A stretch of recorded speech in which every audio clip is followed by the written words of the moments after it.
Welcome back to None of Your Beeswax Apiary. Today I just wanted to make a short video to show you the type of fence charger we have and the fence setup we have here for around our hives to help protect against bears and stuff. Some people had asked about setting up electric fences for bears, so I figured I'd show you what we've got and the setup we have and where we got all the parts from. Everything we got except for the battery I got off of Amazon, and except for the wire too. We got the wire from the co-op. But the fence charger, all the electronics for the solar panel and the charge controller for the solar panel all came off of Amazon. I'll leave the links for those down below in the comment section. But this right here is a Armac Magnum 12 fence charger. It's a 12 volt battery powered one, so it runs off the car battery. They do make solar powered ones. The reason that I went separate is I wanted to have the ability to change the battery, and if the battery goes bad, I didn't know the reliability of the solar charger, so I figured with this unit I would just maintain it with a solar panel and could replace the battery as needed. All in all, the most expensive thing of all this was the battery. I think this unit was about 80 to 90 bucks from Amazon. The solar panel and the charge controller somewhere around 40 to 50 bucks, and then of course the battery was probably about 150 bucks. So not too cheap, but not too expensive either, considering protecting all your hives. I'll go ahead and show you all the components up close here. Okay, so there's our charge controller. Like I said, that's the Armac Magnum 12, and I built that little box to keep it out of the rain and help protect it a little bit better. It is weatherproof, but I wanted to give it a little bit extra protection, so I put it into the box there. I also added this disconnect switch here so that I could do maintenance on the fence if a lead broke or I needed to replace some wire holders or anything like that without having to unplug the battery.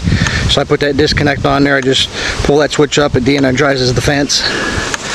It is connected, like I said, to a 12 volt car battery that I've got sitting down there. There's a solar panel that runs in to charge that battery, and I got a battery box to keep the battery out of the elements. And then the hot wire runs to the fence, and I've got 5 hot wires running to the fence. So all 5 of the wires on the fence are hot. And put in ground wires on the fence itself. You can run some of those as ground wires. That way if a bear comes up and touches it, she's sure to get the shock between the ground wire and hot wire.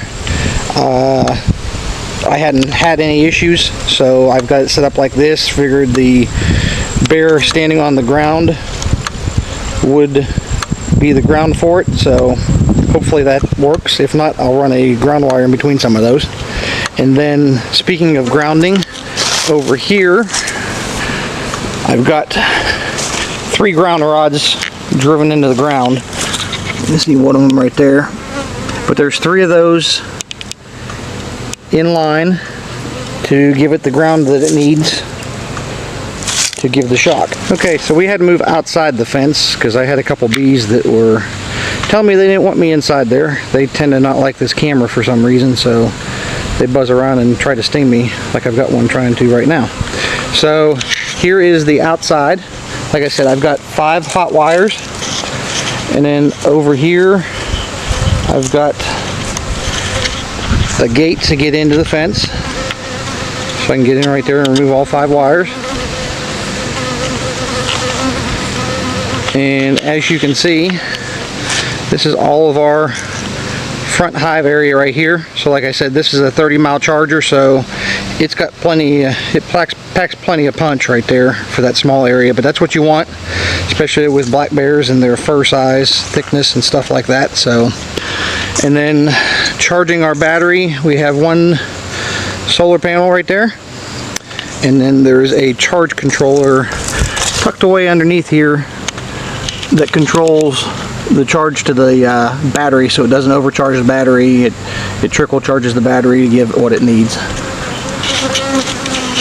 So that's our setup there. Like I said, I'll leave all the descriptions and links to Amazon for these items down in the comment section below. Sorry for the movement, I'm still trying to get away from one of these bees here before she gets me. But This has been a really good unit for us. It's got a 3-year warranty on it, and we've already sent it in for a warranty repair once with absolutely no problem. We've got the exact same unit in the backyard, and we've had no issues out of that one at all.